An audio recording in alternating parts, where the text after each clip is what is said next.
मैं सुबह 5:10 को उठता हूँ और सुबह से शाम तक मेरी लाइफ बहुत एकदम पंक्चुअलिटी यानी बहुत 100% पूरी। आप मेरे को बोलोगे 9 बजे मैं यहाँ दिखूंगा तो यहीं दिखूंगा मैं, 9:30 बजे ऑफिस रहूँगा तो 9:30 बजे ऑफिस ही रहूँगा मैं। तो यानी वो डिसिप्लिन आज भी करता हूँ और पूरी एंजॉय के साथ में जीता हूँ।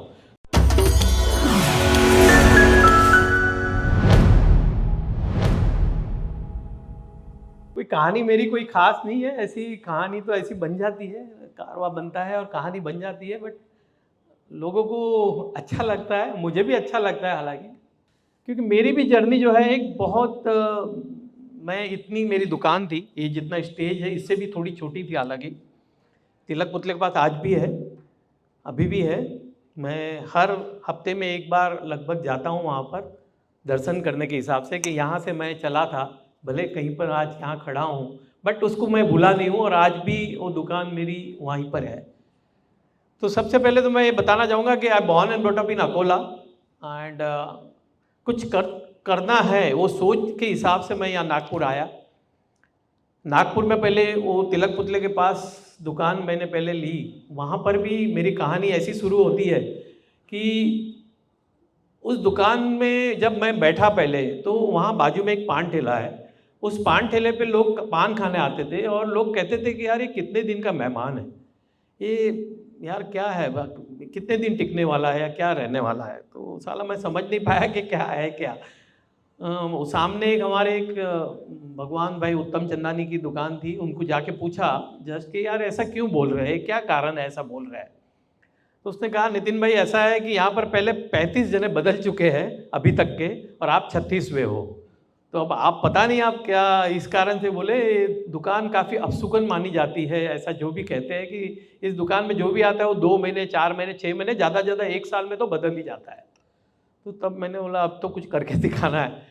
सामने माता जी का मंदिर था, दर्शन किए, मैं बोला अब तो कुछ करना है।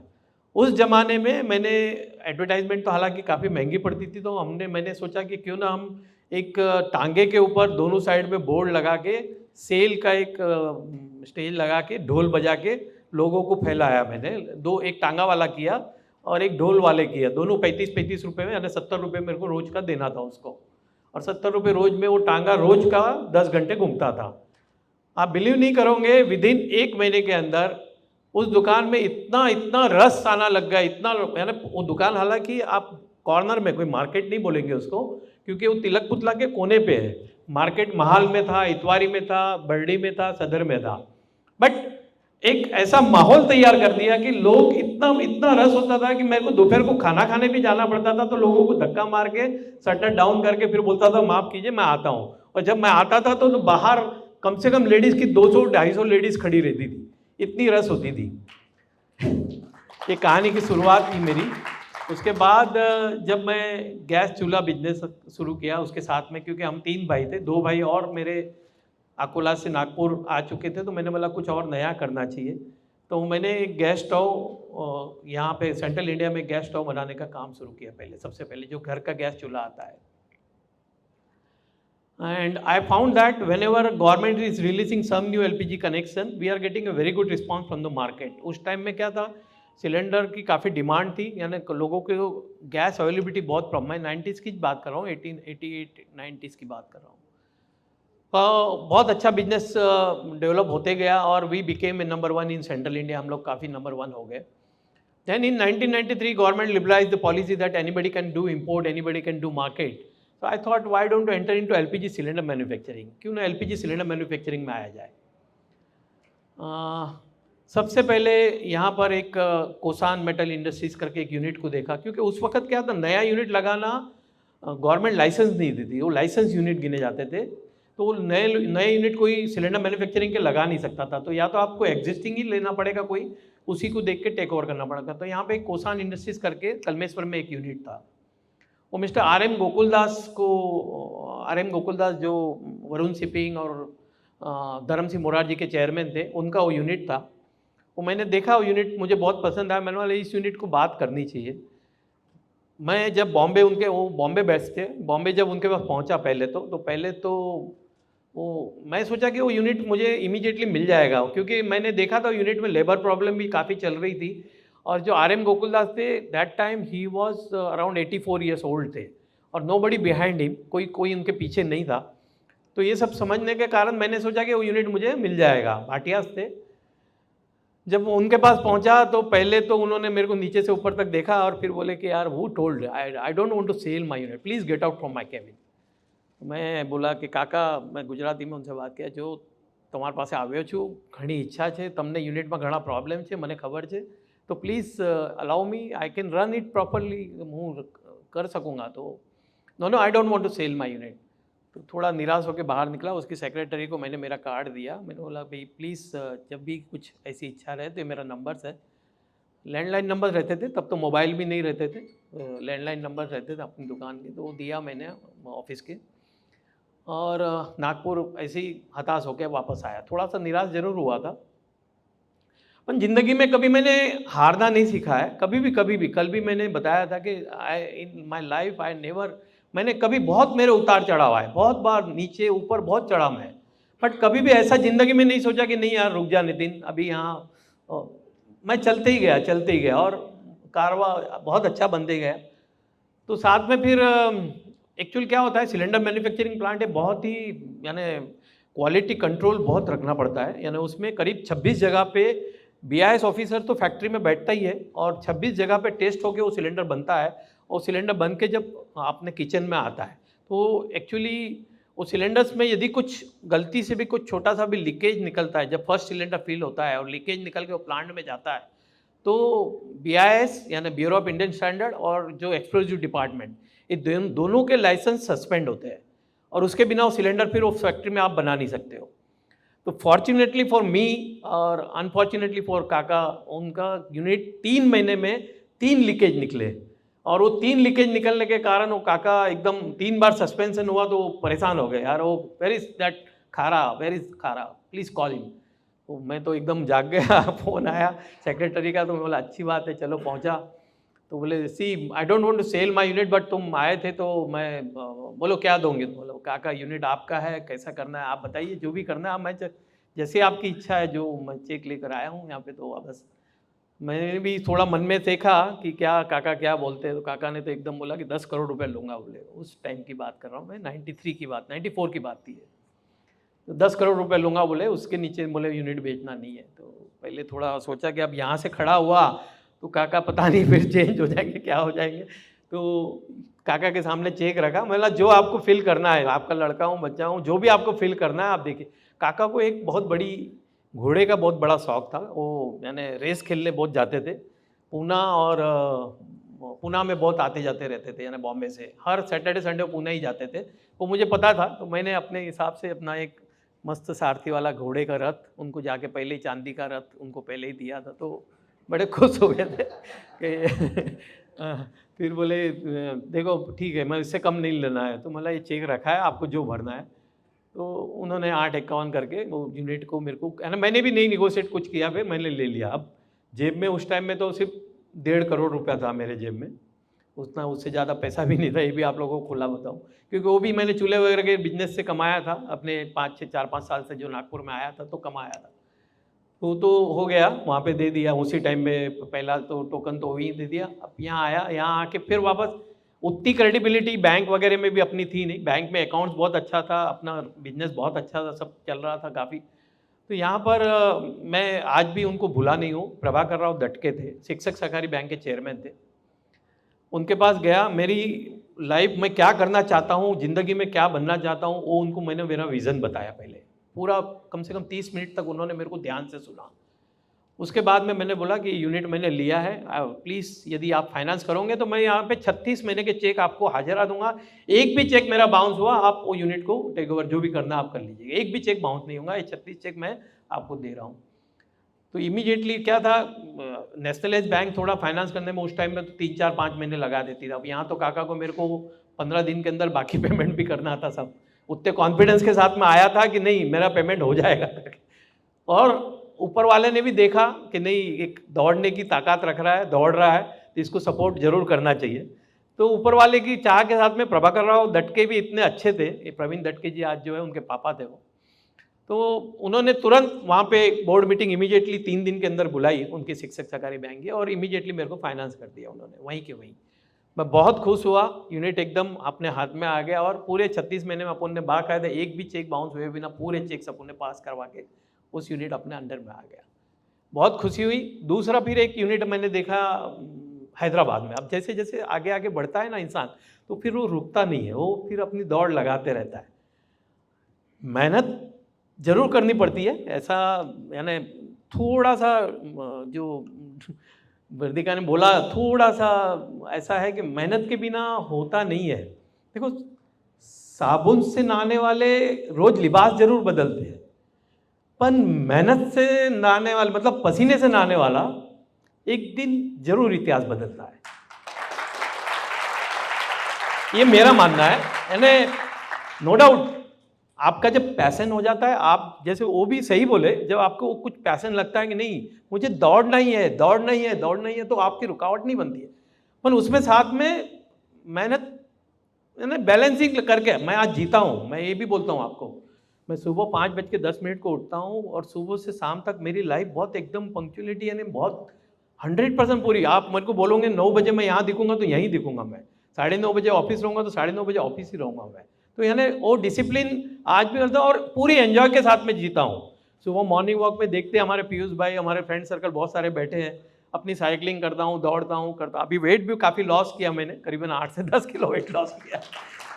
अच्छा, आनंद से पूरा मज़ा आता है। पिक्चर भी देखता हूँ, मूवी को भी जाता हूँ, बीवी को भी खुश रखता हूँ कि नहीं वो ज़रूरी है, और ये बैलेंसिंग करके पूरा चलता हूँ। फैमिली, पूरा परिवार को बहुत अच्छे से देखता हूँ, नज़दीक से देखता हूँ। ऐसा नहीं समझता हूँ कि नहीं, सभी लोग अपने अपने परिवार के हैं। और दूसरा मेरा सिद्धांत का यानी कि टीम वर्क के बिना कुछ नहीं होता है। इंसान जब दौड़ता है ना, उसके साथ में टीम लगती है। अच्छी टीम रहेगी तो ही काम होगा, नहीं तो कुछ नहीं होगा। आपके पास टीम नहीं रहेगी तो कोई आप अकेले अकेले दौड़ते रहोगे, दौड़ते ठीक है, बट आपके पास यदि टीम रहती है तो आज जो कॉन्फिडेंस ने नई ऊंचाई पाई है वो सब टीम वर्क के कारण। मेरे टीम यहाँ पर शायद आज है नहीं है, पता नहीं, विमल जी है, यतीन भाई है, जो आपके मेंबर्स भी हैं यहाँ पे अच्छे, इलेश भाई है, यतीन भाई है, विमल सर, विमल परवाल जी है। तो ये जो जब टीम बनती है ना, उस टीम के साथ में जब आप दौड़ते हो तो आपको और एक मजा लगाता है। आप एक अलग रीत से दौड़ते हो, और एक इच्छा होती है कि नहीं कुछ करना है, पूरी टीम आपके साथ रहती है। फिर आप जब उनको मोटिवेट करते हो, नहीं, ये इम्पॉसिबल वर्ड को आप हटा दीजिए कि नहीं हो सकता है तो हो ही सकता है, नहीं हो सकता है ये बात नहीं है, ये भूल जाइए कि नहीं हो सकता है। कोई भी चीज हो, किसी भी चीज हो, होना तो होना ही है वो। ये जब मैं उनको बोलता हूं तो उनके भी अंदर से एक आता है। और एक परिवार जब पूरा धीरे धीरे बढ़ते जाता है, मैं हर जगह पे, मैं आज लगभग मेरे छोटे बड़े सब, यानी जैसे हम लोग ऑटो एलपीजी सेक्टर में भी है तो हमारे 209 ऑटो एलपीजी स्टेशन है, 58 एलपीजी बॉटलिंग प्लांट है अलग अलग जगह पे, यानी पूरे पैन इंडिया में। आज जैसे कोयम्बतूर में है, या सीहोर में है, भोपाल में है, अपने इंदौर में है, उदयपुर में है, विशाखापट्टनम में है, सब जगह पे अलग अलग जगह पे बॉटलिंग प्लांट है। प्लस हमारे 16 सिलेंडर मैन्युफैक्चरिंग प्लांट है, जहाँ पे हम लोग we are the largest LPG cylinder manufacture in fact in India, and that we are supplying to IOC, HPC and BPCL, all oil majors plus Reliance and other private people also. So all together यदि मैं ऐसा गिनता हूँ तो लगभग 310-320 unit, मुझे भी पता नहीं है, 320 यूनिट के आसपास कॉन्फिडेंस ग्रुप में आज अम्ब्रेला में है, छोटे बड़े सब मिला के। यानी स्टेशन को पकड़ो, यूनिट्स को पकड़ो, 310-320 यूनिट को। बट आप बिलीव नहीं करोगे, मैं यानी 275 यूनिट्स में गया ही नहीं हूँ आज भी। तो ये जो टीम है ना, वो टीम ही काम करती है। हम तो सीखे, हमारा दिशा निर्देश हम देते रहते हैं, पर आज भी जैसे अभी हमने एक यूनिट एक्वायर किया, अभी दहेज में एक यूनिट हमने एक, आप सबको पता होगा शायद, वो लालजी भाई पटेल करके एक थे, जिन्होंने एक मोदी जी का सूट खरीदा है, उन्होंने आज भी अपने यहाँ पे लगाया। बड़े अच्छे डायमंड मर्चेंट है, करीब आज भी उनका बिजनेस बहुत अच्छा है। बट उन्होंने सीएनजी यानी हाई प्रेशर सिलेंडर मैन्युफैक्चरिंग, जिसमें oxygen cylinder, hydrogen cylinder, CNG cylinder बनते हैं, वो यूनिट उन्होंने लगाया था। उनको उतना जमा नहीं, तो उन्होंने वही यही कहानी, जैसे गोकुलदास जी जैसी वैसी कहानी में उन्होंने मुझे याद किया, और मैंने वो यूनिट, हम लोगों ने उसको टेक ओवर किया। बट मैं यूनिट में गया, बट वो 1 साल के बाद उस यूनिट में गया। वो यूनिट देखा भी नहीं। वो हमारे विमल जी गए और 2-3 जने जो मैंने कमेटी बनाई थी वो सब गए, उन्होंने फाइनल करके उस यूनिट को टेक करके वो बताया कि नहीं ये करना है, और मैंने उनको एग्री किया। तो जब मेरा इन शॉर्ट में कह रहा हूँ जो कि टीम वर्क जो होती है ना, वो आपको एक नई ऊंचाई पे ले जाती है। जब टीम आपके साथ में ऐसी टीम हो कि जो आगे बढ़ने की आपके, हाँ नो डाउट आपका मोटिवेशनल लगता है, आपकी इच्छा लगती है, आपका चैलेंज लगता है, सब कुछ लगता है, बट साथ में टीम होना बहुत जरूरी होता है। दूसरा, जैसे मैं कह रहा था कि हमने एक यूनिट वोल्टास का था, उसमें भी काफ़ी उतार चढ़ाव आया है कि वोल्टास यूनिट जैसे 97 की बात थी, वो दूसरा यूनिट 97 में मैं Voltas has taken over whole Alvin division, means Alvin has sold their whole division to Voltas including refrigerator, fridge और एक सिलेंडर मैन्युफैक्चरिंग प्लांट था, वो भी आल्विन ने पूरा डिवीजन वोल्टास को बेचा था 97 में। और Voltas is mainly interested in refrigerator and fridge business. तो उन्होंने उस सिलेंडर यूनिट को ऐसा ही मेरे को मालूम पड़ा कि नहीं दे आर नॉट इंटरेस्टेड, तो आई अप्रोच देम।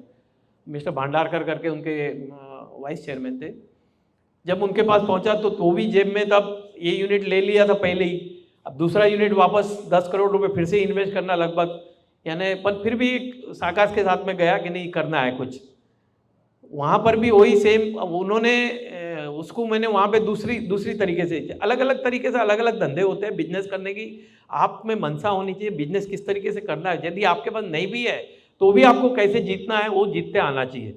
वो भी वही कहानी उनको ही बताई। मैंने बोला कि भाई देखिए ये 24 महीने के चेक मैं आपको दे रहा हूँ, टोकन तो दिया, वोल्टास यानी टाटा के ऊपर मेरे को पूरा भरोसा है, मेरे को आप कुछ भी मत लिख कर देंगे तो भी चलेगा, आपकी सेल डीड जो यूनिट की है मेरे को 2 साल के बाद दीजिएगा, आप 2 साल के बाद यूनिट की सेल डीड करेंगे तो भी मुझे चलेगा, बट मुझे पूरा भरोसा मुझे यूनिट लेना है।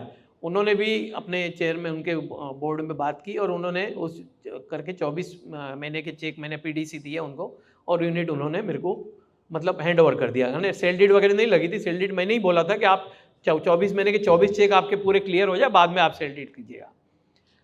क्योंकि अब ऐसा था ना, इतनी जल्दी ऊंचाई जब दौड़ता है ना आदमी, तो बैंक वगैरह भी थोड़ा देखना करना और टाइम तो लगता है उसमें भी, तो वो नहीं करते हुए मैंने ये किया। अब उस वक्त की कहानी में भी थोड़ा सा ट्विस्ट आ गया। जब मैंने वो पूरा ले लिया, टोकन दे दिया, जब बॉम्बे पहुंचा तो इंडियन ऑयल, मतलब 3 जनों की कमेटी रहती है, IOC, HPC, BPC, Indian oil, Bharat petroleum, Hindustan petroleum, उनकी टेक्निकल ऑडिट टीम आके बैठी। उन्होंने बोला यार ये लीज पर इस आदमी ने यूनिट लिया है, 2 साल में यदि ये लीज में कुछ सिलेंडर का कुछ प्रॉब्लम आया तो वो विल बी रिस्पॉन्सिबल, इधर टाटा और नितिन खारा या कॉन्फिडेंस, कौन रहेगा रिस्पॉन्सिबल।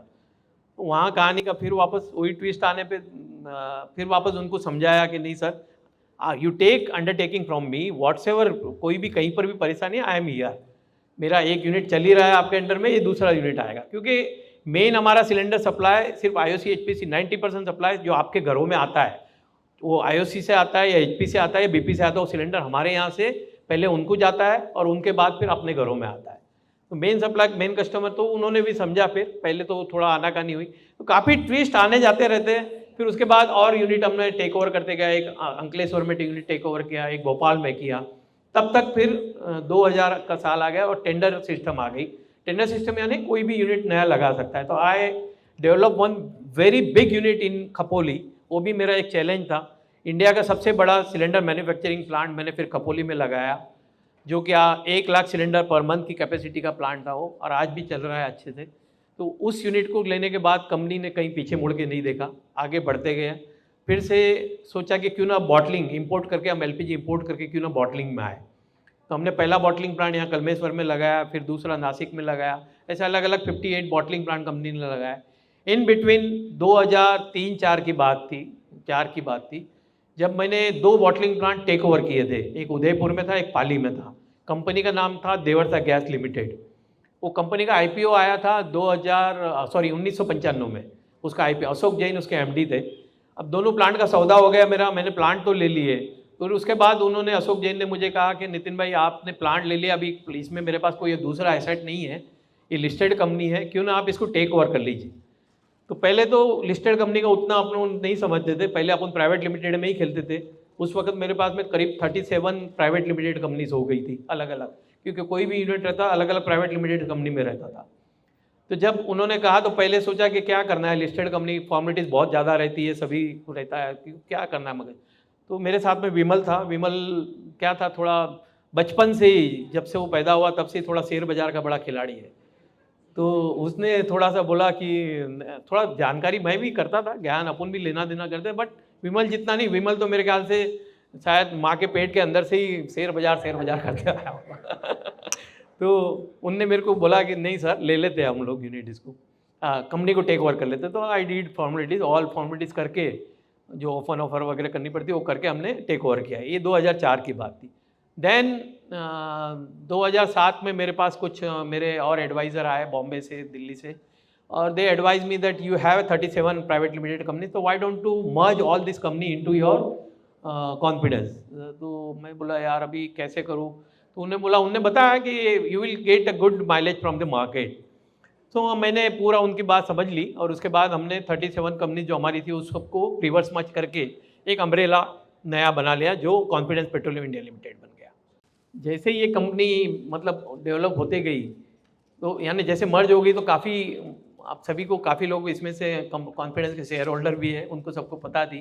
तो 2008 में ऐसी तेज़ी भागने लग गया हो, और उसके बाद फिर वापस बहुत लंबी कहानी चलते चलते फिर हमने ऑटो एलपीजी सेगमेंट में चालू किया। अभी जैसे मैंने बताया, हमने सीएनजी यानी हाई प्रेशर सिलेंडर मैन्युफैक्चरिंग में भी चालू किया, ऑक्सीजन सिलेंडर। अभी जैसे कोविड हुआ था तो उसमें भी हमने काफ़ी 1,30,000 करीब सिलेंडर ऑक्सीजन के बना के मार्केट में दिए। तो कहानी तो बहुत लंबी है, मेरे ख्याल से 2-3 बार मुझे आना पड़ेगा पीयूष भाई यहाँ पर, तब उस कहानी को मैं पूरा कर पाऊँगा यहाँ पे। तो बट फिर भी इतना ही कहूँगा कि कल भी कहा था, भावेश भाई ने जहाँ बुलाया था, कल भी मैंने यही दोहराया था कि ज़िंदगी की असली उड़ान मेरी बाकी है अभी, और मेरे इरादों का भी इम्तिहान अभी बाकी है। अभी सिर्फ नापिए मुट्ठी पर ज़मीन, अभी सारा आसमान बाकी है। बहुत कुछ है। Thank you very much. Subscribe to Nation Next YouTube channel and press the bell icon to get regular updates from Nation Next. Also like Nation Next Facebook page and follow us on Instagram and Twitter.